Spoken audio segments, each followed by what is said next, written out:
የተከበራችሁ ጥሪ የተደረገላችሁ ወላጆች፣ የተከበራችሁ የፈረስ ማህበርተኞች እንዲሁም የፋግታ ለኮማ ወረዳ አመራሮችና መምህራንና የትምህርት ባለሙያዎች ተማሪዎች የንቅናቄ የምዝገባ ቀን አደረሳችሁ።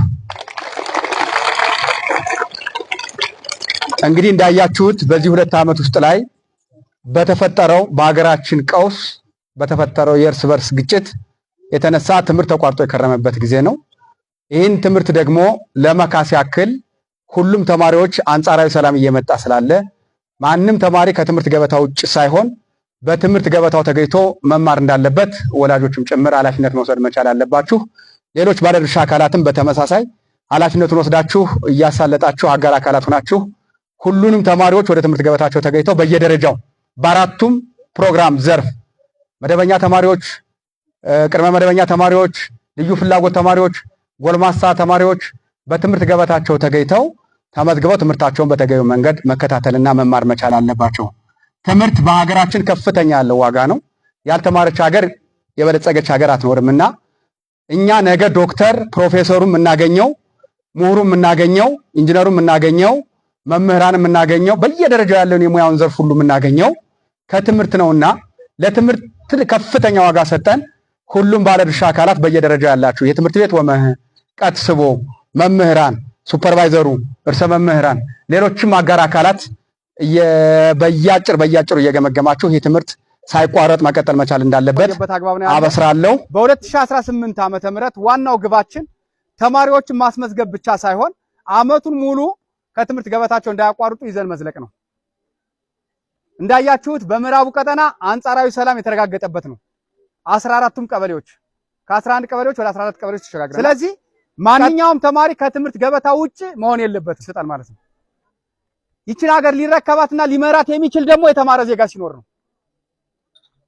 ያልተማረ ማለት የጨለማ ጉዞ ማለት ነው።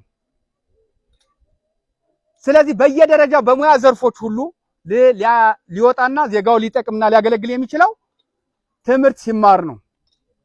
ስለዚህ ህፃናት ደግሞ ከትምህርት ገበታቸው ላይ ማንኛውም ህፃናት ማቋረጥ የለበትም፣ ማሳለስ የለበትም። አዘውትሮ ወደ ትምህርት ገበታው መገኘት መቻል አለበት። ዛሬ የትምህርት ምዝገባ ቀን ነው። ከዚህ ጋር ተያይዞ 6ኛ ክፍሎች አሉ፣ 8ኛ ክፍሎች አሉ፣ 12ኛ ክፍል ተማሪዎች አሉ። እነዚህ ማቋረጥ የለባቸውም፣ መማር መቻል አለባቸው። የሚማሩት ክልል አቀፍ ነው፣ አገር አቀፍ ነው። ይህንን ደግሞ ከሁሉም ከኢትዮጵያ ተማሪዎች ጋር እኩል ተወዳዳሪ ሆነው ነው ወደፊት ማለት የሚችሉትና የሚጠበቅባቸውን ፋሲሊቲ ማሟላት ነው። ከወላጅ የሚጠበቅ ተግባር አለ፣ ከመምህራን የሚጠበቅ ድርሻ አለ፣ ከትምህርት ቤት አመራሮች ከርዕሰ መምህርና ከሱፐርቫይዘር የሚጠበቅ ድርሻ አለ፣ ከወላጆች መምህራን ህብረት የሚጠበቅ ድርሻ አለ። ሁሉም በጋራ የአጋር አካላት ውጤት ይሆናል ማለት ነው የተማሪው ውጤት። የነዚህ ትስስር ነው አንድ ተማሪ ብቁ ሆኖ ነገ ሀገር ተረካቢ የሚሆነው ማለት ነው። እዚያ ውጭ ግን ክፍል ከማስቆጠር ሄዶ ውጤት ሊኖረው ስለማይችል መሆን መቻል ያለበት በየደረጃው የሚጠበቅባችሁን ተሳትፎ ማድረግ መቻል አለባችሁ። የትምህርት ቤት ምቹ ሁኔታ መፈጠር መቻል አለበት። ግባቶች መሟላት መቻል አለባቸው። ከመንግስት የሚጠበቁትን በእኛ በኩል የሚወሰዱትን እንወስዳለን። በእናንተ በኩል የሚጠበቁትን ደግሞ ትምህርት ቤቱን ባለቤት ሁናችሁ ህፃናት መዋያቸው ስለሆነ ሁለተኛ ቤታቸው ስለሆነ በደንብ ኮትኩታችሁ ማነጽ መቻል አለባችሁ የሚል ሐሳብ አለኝ።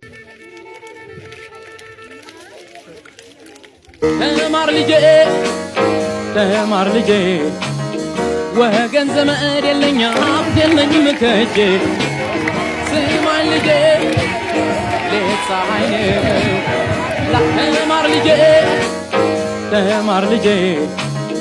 ወገን ዘመድ የለኝ ሀብት የለኝም ከእጄ ስማር ልጄ ተማር ልጄ ወገን ዘመድ የለኝ ሀብት የለኝም ከእጄ ስማኝ ልጄ ሌት ፀሐይ ነው ላልተማረ ሰው ተማር ልጄ ወገን ዘመድ የለኝ ሀብት የለኝም ከእጄ ስማኝ ልጄ ሌት ፀሐይ ነው ላልተማረ